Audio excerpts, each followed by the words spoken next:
Alien Rogue Incursion Part 1 is available now for MetaQuest headsets. Developed by Servius, the game is billed as a first-person horror game. But on the MetaQuest headsets, that's not really how it plays out.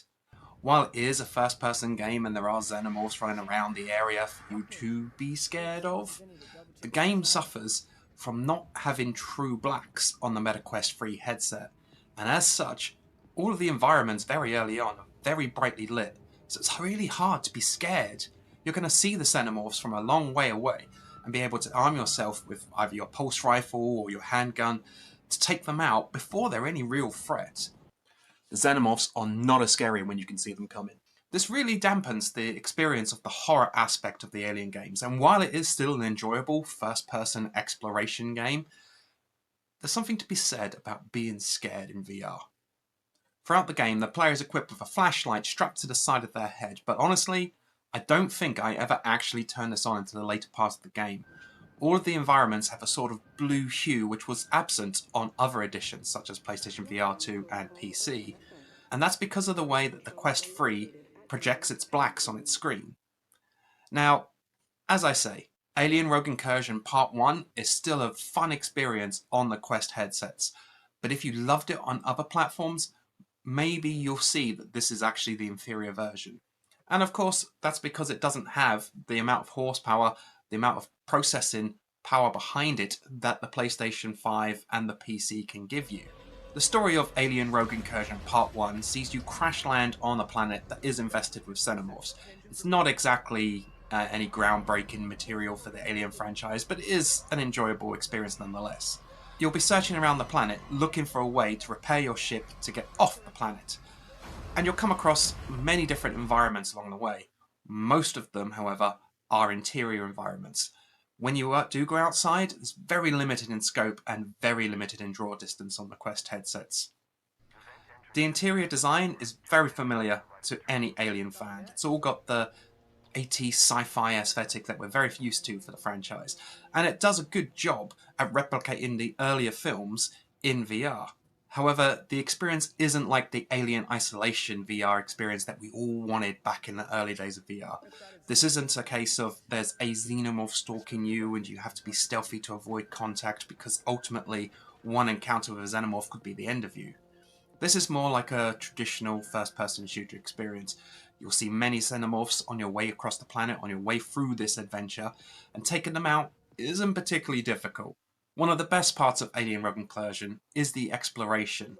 It's not a simple case of going from A to B. You'll have to solve some pretty small logistical puzzles, but also exploring every nook and cranny can reveal new parts of the story and new items for you to collect. It's got a bit of a Bioshock feel going on, where you can find audio logs and hidden items in boxes scattered around the environment. So taking your time to explore this world is actually quite interesting, and arguably a better aspect of the game than the combat with the titular aliens. As you're going through the experience, you have one point of communication, your AI companion, your android companion, Davis. And Davis is not the most interesting of characters. Storyline, as I say, isn't exactly breaking a new ground for the franchise. It is a means to have a game, rather than a game built to tell a story. As stated, Alien Rogue Incursion is actually Part 1. There is a Part 2 coming, which will hopefully evolve that storyline to become more rich and integrated in the Alien franchise that we know at large. As I stated previously, visually, Alien Rogue Incursion on MetaQuest 3 does not live up to its predecessors on PlayStation VR 2 and PC VR. There are some limitations in the MetaQuest 3 headset that do significantly impact the game. That being said, if you're new to Alien Rogue Incursion on a MetaQuest 3 headset, you'll probably find it still an enjoyable experience, maybe even enough for you to warrant investing in that Part 2 when it eventually arrives. Alien Rogue Incursion Part 1 has launched on MetaQuest 3 as part of a slate of big names that have come to VR recently. We've had Batman Arkham Shadow, Metro Awakening, Skydancer's Behemoth, and now Alien Rogue Incursion Part 1 takes place alongside those as one of the biggest names available for MetaQuest headsets right now. As it stands, it's an okay experience. It fits alongside those games, but doesn't necessarily break any new ground. It's a fun exploration game, but the combat leaves a lot to be desired.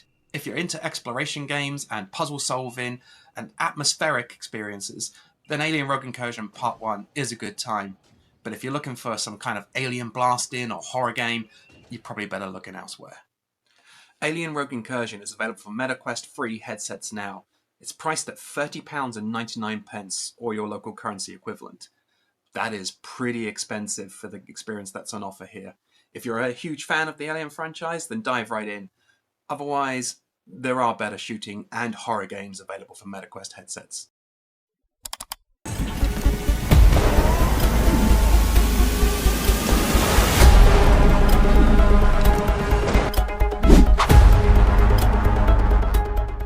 Welcome to 131XR, and today we're talking about Action Hero, a new title from Fast Travel Games. In Action Hero, there are 5 movies to play through, and what you do in each of those is be the action hero. Kind of makes sense, really. So what you do, essentially, is you are in the movies, in the action sequences from famous movies that you might already know. They're not based on a specific IP, but you can kind of get the feeling of which movies have inspired these specific sequences. For example, there's a treasure hunting movie, maybe Indiana Jones inspired. There's a research lab that's filled with drones and laser traps and all the kind of action movie tropes that you would be expecting.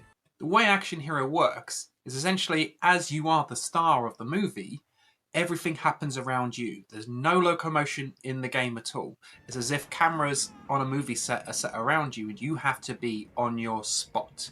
You have to be committed to whatever action sequence may be happening. And that can involve things like using guns or spanners or even just your fists to take out bad guys.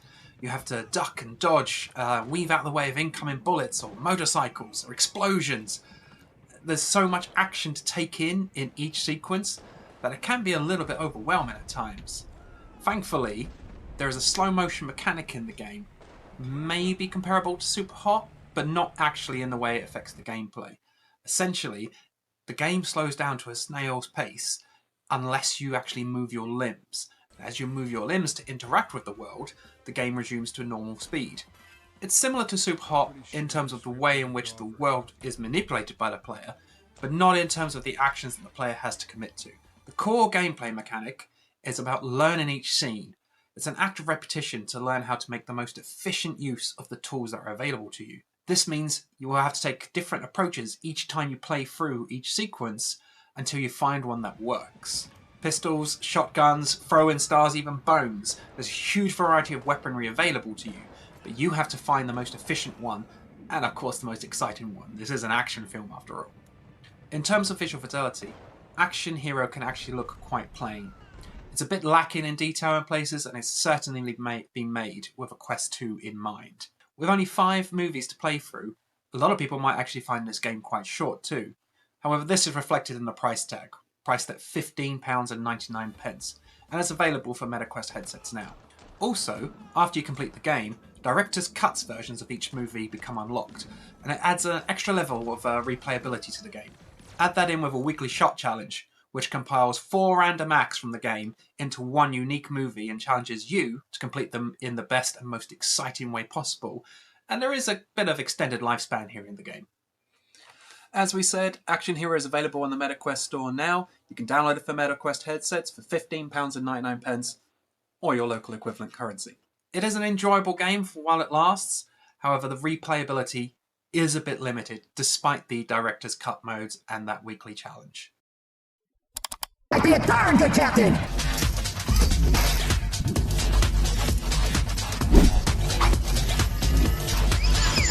Hello everyone and welcome to 131XR, and today we're going to be talking about Clone Drone in the Hyperdome. It's a bit of a mouthful, but it's available now, so you should probably check this out. Clone Drone in the Hyperdome is the sequel to a non-VR game, Clone Drone in the Danger Zone. The game launched late last year and has had some pretty high reviews coming through on the MetaQuest store. But is it really as good as people say? So much so it's surprising it hasn't got more attention in other forms of media. However, today we're going to take a look at the game and see if all those reviews are being honest, and if Clone Drone in the Hyperdome is all that it's cracked up to be. The game begins as you take on the role of Blink. He's a character that has ended up in this world who he's not sure how he got there. He says that he's human, and he's surprised that he's in this robotic body that you find yourself in, and doesn't have a clue what's going on. As the story plays out, you'll find that there's more going on here than first meets the eye. However, as you do progress, you will meet tons of characters, with the storyline equal parts cheesy and ridiculous, and it's actually a pretty fun ride. As you go through, you'll meet tons of different characters, all instantly recognisable and all with their own level of attitude and their own combat skills. And taking down characters as you progress unlocks new abilities and items. The gameplay is a sequence of entering an arena to fight a series of non-named characters, and as you take each one of them out, you progress closer to the boss fight at the end. You must then kill the boss, and earn rewards for doing so. It is essentially a roguelike, wherein as you progress, you earn more skills and more weapons and more items and so on to help your next run. You have a limited amount of lives on each run, or clones, and should you lose them all, your run ends and you are teleported back to the lobby. If that sounds like a gameplay loop that, on paper, could get quite boring pretty quickly, you might be right to think that. But what separates Clone Drone in the Hyperdome from other games of its type is that combat. The game features a great variety of weapons, and most handle exactly as you would think they do, swinging swords and axes and polearms and dismembering your polygonal enemies. And as you do so, the enemies will react accordingly to how you damage them. For example, if you chop off the arm that they're using to hold a weapon, they will then use the other arm to pick up that weapon and continue to attack you. But the same does go for you.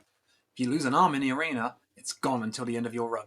The combat mechanics are so entertaining that Clone Drone in the Hyperdome really does have that one more go kind of feel to it. The movement options in Clone Drone in the Hyperdome are just as well thought out as the weaponry options. You've got your normal move, but also a sprint, and also a teleport. The control system can be a little confusing at the start, but once you've spent 20 to 30 minutes in the game, you'll be very familiar with everything that is expected of you, and it makes your next runs much easier once you have a grasp of dodging and ducking in and out of combat, sprinting towards an enemy in that moment of vulnerability, and teleporting away when you need some safety. The visual design of Clone Drone in the Hyperdome at first seems quite simplistic. All the characters are made of polygonal shapes, or the environments. Pretty much everything you see has some sort of polygonal shape to it.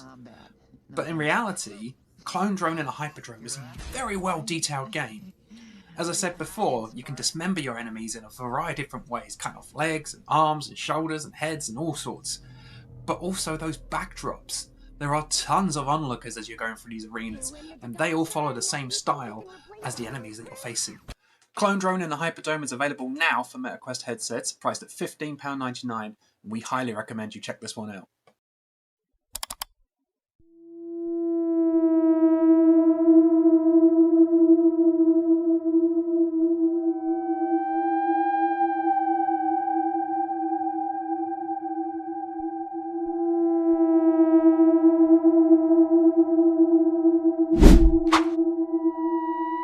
Ghost Photographers is available now for MetaQuest headsets. Developed by Bazooka Studios, it's a pretty novel concept. The entire game revolves around you holding a phone and using your phone camera to see objects and ghosts in the VR space that you can't see just by looking with your virtual eyes. It's a straightforward experience designed for up to 3 players, and it does get significantly more interesting when you've got more people involved in the experience. The core gameplay loop sees you holding your phone and using your phone camera while walking around different areas to find candles. Now, these candles can only be seen with your camera on your phone. You must click on them when you see them to take the picture, and they will appear in the real world, and you can pick them up and then take them to specific doors which are constantly highlighted on your phone camera screen, but not in your normal vision. And then you must use the candle to burn the runes, the papers stuck to the doors, and make them accessible. This begins really simply. There's one candle on one door, but as the game goes on, it gets more elaborate. You must find the blue candle to burn the blue papers. You must find the yellow candle to burn the yellow ones, until ultimately you reach the elevator that takes you to the next floor. As I say, this is a pretty simple concept, but it does work very well. There are lots of minor interactions you can do with ghosts that won't hurt you, but will do some kind of animation when you click on them. There are lots of spooky, creepy things happening while you're wandering about this area. And the candles emit a sound when you're near to them, so you know that you're moving in the right direction. And all the while, there's a big creepy ghost wandering around the areas that you cannot kill. In our playtest, we were able to stun them with the photo, but this didn't always work. It seemed that on some levels, you took the picture and they'd be stunned for a few seconds, allowing you to navigate past. And on other levels, you take the picture and they just instantly kill you. So I'm not quite sure what the balance is supposed to be there. As much as this concept is pretty interesting, and Bazooka Studio have fleshed it out pretty well, it does need some TLC. There are a lot of areas in the game that need a bit of polish or even a bit of information. For people new to VR, the idea that the lobby system is where you stand and hang out and then walk into a line to get your free players into a game, you've got to move quickly and all be organized in order to execute this. And nowhere in the game does it tell you that this candle will burn this door and so on and so forth. You have to figure all that yourself. For experienced gamers, this is cool, right? We like a bit of a challenge. But for people new to VR, new to gaming, this might be a bit of a roadblock. Overall, Ghost Photographers is a pretty good experience when played with friends. It's pretty spooky and there are a few jump scares around, and getting that tension built up between a group of friends is a really cool idea. When playing solo, it's a decent enough horror experience, but don't be expecting anything groundbreaking in VR. Ghost Photographers was developed by Bazooka Studio and is available now for MetaQuest headsets priced at £11.99. If you're looking for a new horror experience that's not really innovating in VR but does allow a good time with friends, Ghost Photographers is worth your while. If you're a hardcore horror fan though, there are better experiences available in VR.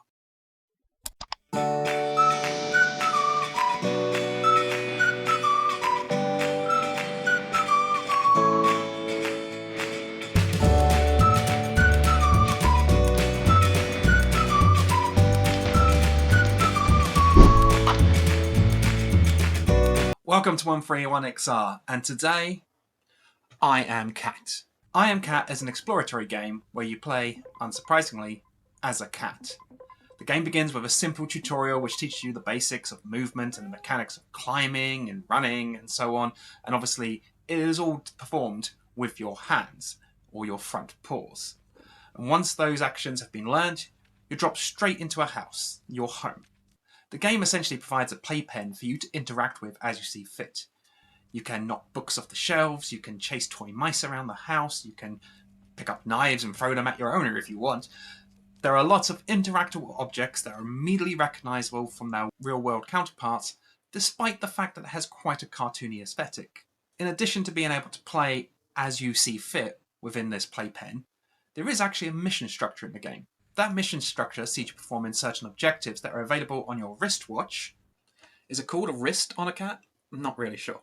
But those objectives, once completed, will lead you to unlocking new areas and new items to allow for further exploration and further playing. As stated before, the world is made of immediately recognisable objects based on their real-world counterparts despite the cartoonish look of the experience. The physics of the game have been accentuated from those of real world, though not as far as in something like Goat Simulator, for example. But still, it's heightened. You can knock objects and they will go flying and bounce around in a slightly exaggerated version of the real world. While you're playing in this playpen that has been made for you to experience life as a cat, you may encounter some failure states. For example, when your owner gets upset and randomly decides to hit you with a frying pan. But the failure state that you will experience here is not actually that punishing. You'll simply return to your cat bed and continue with your objectives or playing in whichever way you see fit, with no real loss to the way you've been playing. The game has clearly been built as a combination of wanting people to enjoy this experience just for the experience of being a cat, but also with challenges and missions set for people who want a game, who want game mechanics and want to feel like they're progressing. The graphics of the game are pretty standard. They're nice and colourful and the world is believable, but they're not pushing any real boundaries. The controls, as explained in the tutorial, can be quite frustrating when you get into the real world. There are elements of the controls, such as trying to jump upstairs and so on, that don't quite catch in the way that they should. But these issues are ignorable when you're just playing with the enjoyment of being in this world as a cat. All in all, I Am Cat is a great VR experience. It does have some challenge for people who want that kind of thing, but there's also a huge amount of variety in the way in which you can play as being a cat in this world. It's a great game for people who are new to VR to experience some of the potential of what VR can do. And for experienced VR gamers, while it might not have the depth of a lot of games that you're used to, there is enjoyment to be had here still. I Am Cat is available for MetaQuest headsets now, priced at £15.99p or your local currency equivalent. It's a great game for newcomers into VR, and for experienced VR gamers, it's still worth your time.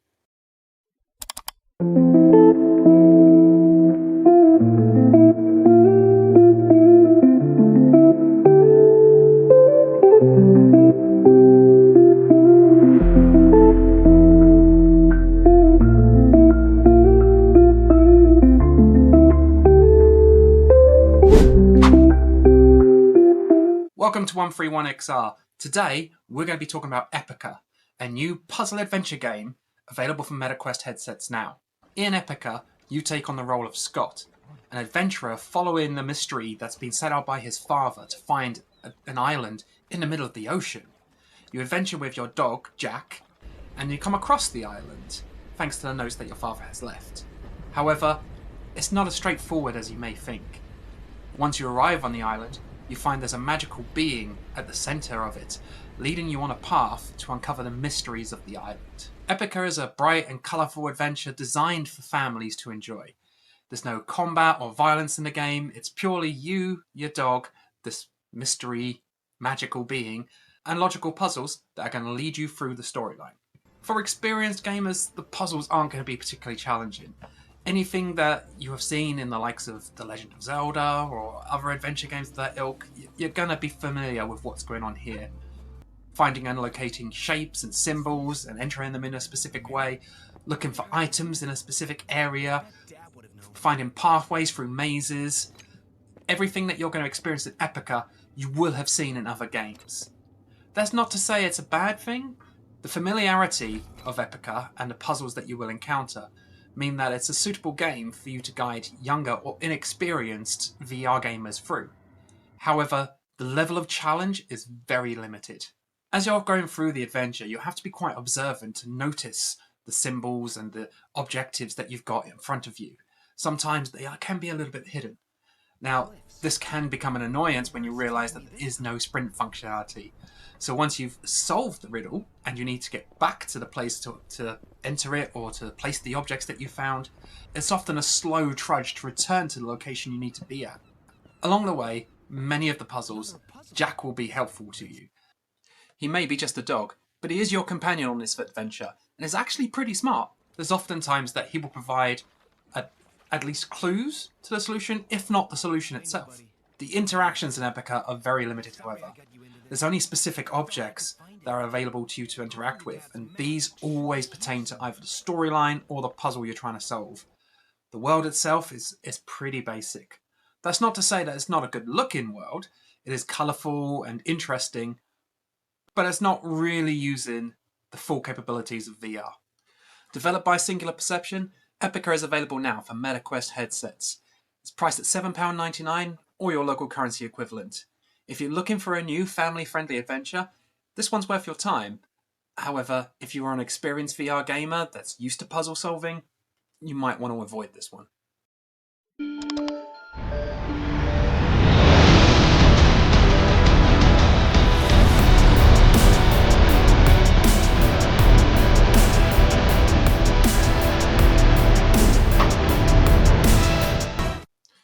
Welcome to 131XR, and today we're going to be talking about Human Within, a brand new game/movie hybrid experience available for MetaQuest headsets. Human Within was developed by Signal Space Lab. It's a combination of 360 video, 2D video, interactive elements, and player decisions in dialogue choices that progress the story down different paths. The experience is very similar to those that Wales Interactive have become quite famous for on consoles and PC, wherein there is a pathway through the storyline which is determined by player responses to in-game interactions. We're definitely going to get a lot of comparisons to Black Mirror's Bandersnatch in here as well. Now, these are generally dialogue choices, and the way it works is the storyline branches depending on the choices that you make. Human Within features 5 different endings depending on the pathway you go through. And like most games in this genre, You can go back and replay earlier dialogue decision choices that you've made and make different choices so that you get to experience the other side of the branching storyline.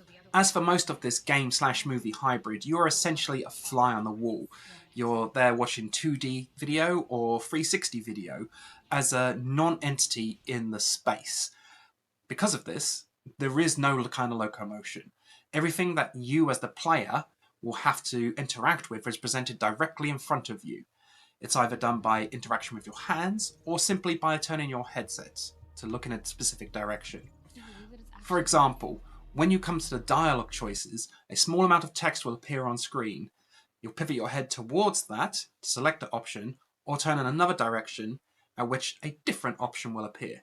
And whichever option you're looking at when the time runs out is the option that you will choose. That is the path that you will follow with your storyline from that point on.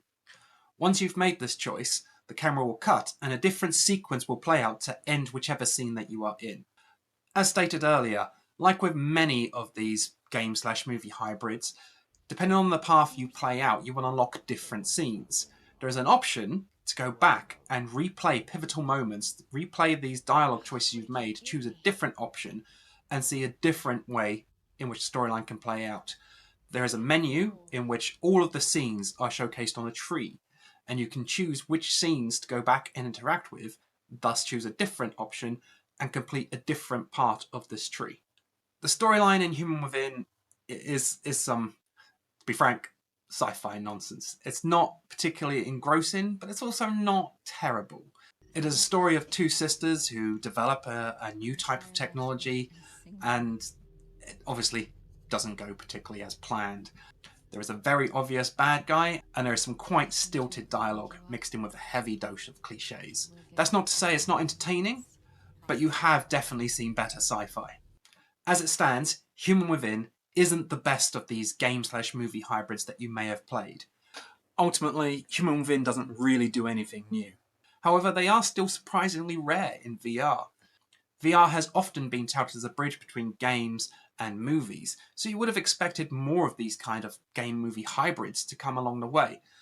Maybe they haven't, simply because they're not popular, or maybe it's because people are expecting more interaction in their games. Whatever the case may be, Human Within has drawn a decent amount of attention since its launch, and from our perspective here at 131XR, it's worth your time to take a look at. Human Within is available for MetaQuest headsets now on the MetaQuest store. It's priced at £15.99, so head over there to check it out.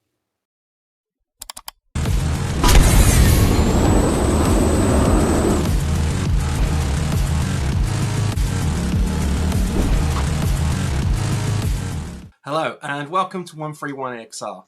In this video, we're going to talk about Galaxy Kart, a new racing title from VR Monkey that is available to buy now. Obviously, the first impressions of Galaxy Kart are that it wants to be Mario Kart in VR. But there already is a Mario Kart VR, I hear you say. Well, that may be true, but having experienced that title several times myself, I can tell you it doesn't quite bring the majesty of Mario Kart as we know it into VR. So there's plenty of room for other companies to come and put out their products trying to fill that space, and plenty have. But Galaxy Kart VR does things a little bit differently. There's 18 courses in Galaxy Kart VR, a wide variety of wacky style of playscapes such as out in space and ancient China and so on. They're nice and wide to give you plenty of room to play about. And although there are some obstacles that can keep you pinned for quite a while after collision, generally on the whole, they're pretty good. As you're racing around, you have 9 characters to choose from, each of which have their own unique ability. Now, obviously, weapons in karting game is a pretty big deal, and in Galaxy Kart, it's no different. The unique weapons are pretty cool. There's a wide variety depending on the character you choose, and each of them has their own different skill set. It's pretty cool to see all these different characters and a different ability, but nowhere does it tell you in the game how these work. So you have to figure them all out yourself. Generally, I found that the weapons that you find on the course are not very usable. They're quite erratic and unreliable.